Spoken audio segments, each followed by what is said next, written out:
going to look at small angles. These are measured in radians. Now, if we look at this diagram, so this angle here at the center is theta radians.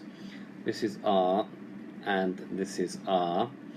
Okay, this is a tangent drawn at P. Okay, and it's going to meet the radius drawn here at R at the point T. Okay, so we've got this right angled triangle here. We've got a sector here, and we've also got a triangle within the sector here.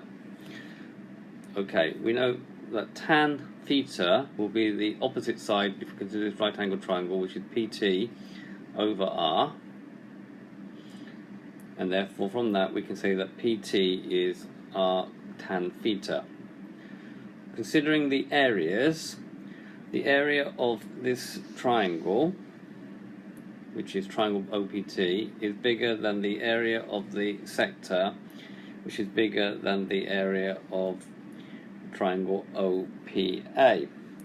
The area of this triangle here we can get by doing a base times the height, so it's going to be a half R squared tan theta. The area of the sector when the angle is measured in radians is a half R squared theta. And the area of this triangle we can use half AB sine C, so it's going to be a half of R times R sine theta, so it's a half R squared sine theta. The important thing is that theta is measured in radians. Now we can very easily see that the half R squares will cancel out and we'll be left with tan theta greater than theta and greater than sine theta. Now if we go to GeoGebra, I have a file here which that I've already made.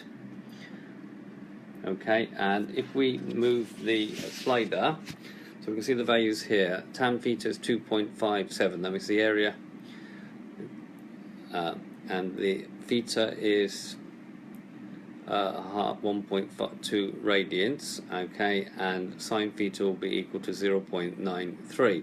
However, look what happens when I move the slider. Okay, so what happens is this obviously gets a bit smaller, everything's getting much smaller, but look at the value of the angles there, tan theta, theta and sine theta. Right, so what's happening now is that this is now becoming very, very, very, very small, and we can see that there are actually these three values here, these three values, if you look closely, are coming smaller.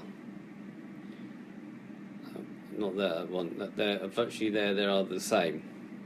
Okay, so if we carry on with what we've just been talking about, we're going to have that sine theta over cos theta, because tan theta sine theta over cos theta is greater than theta and greater than sine theta.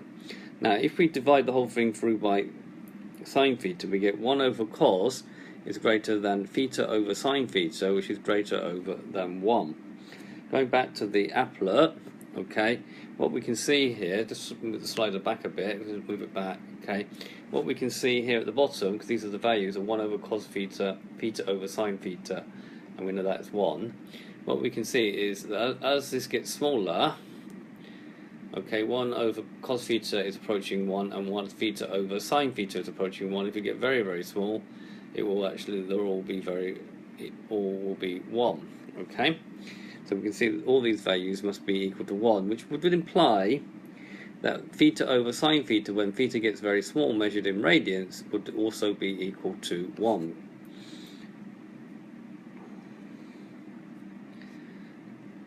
So we're going to have 1 over cos theta is greater than theta over sine theta is greater than 1. And the limit of cos theta as theta goes to 0 is 1, i.e. we know that the cos theta is equal to 1 or approaches 1 when theta is very, very small. Therefore this means as theta goes to 0, this bit will be 1, this bit is already 1, okay, which means this is in between the two of them, theta over sine theta, which means it would have to be equal to 1 as well. So we can say the limit of theta goes to 0 of theta over sine theta is equal to 1. More importantly, if we write it the other way around, sine theta over theta, okay, for these to be equal to 1 we could actually do this, then the limit as theta goes to 0, sine theta over theta as theta goes to 0 will be equal to 1. Now this is a very, very important limit when it comes to proving the differential of sine x and cos x. Okay, I'm just going to have one last look at the applet. So going back to the applet, we can see that there like that.